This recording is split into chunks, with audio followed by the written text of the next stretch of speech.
আলহামদুলিল্লাহ, মাশাল্লাহ। এই সামনে ঈদ আসতেছে, আপনাদের জন্য নতুন টাকা আনছি।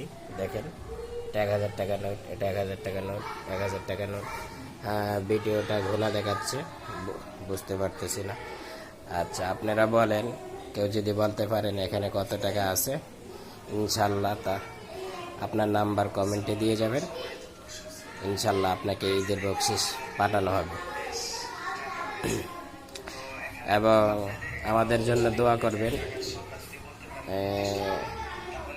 দেখি আপনারা যদি সঠিক উত্তর দিতে পারেন, সঠিক উত্তর দিয়ে আপনার কমেন্টে আপনার নাম্বার দিয়ে দেন। ইনশাল্লাহ এখানে মোট কত টাকা আছে কেউ যদি বলতে পারেন, তাহলে আপনাকে টাকা পাঠিয়ে দেওয়া হবে ঈদের বকশিস। টাকাগুলো দেখতে অনেক সুন্দর লাগে, নতুন টাকা। নতুন টাকা বলতে এটা পুরান টাকাই ছিল আগে, অনেক সুন্দর।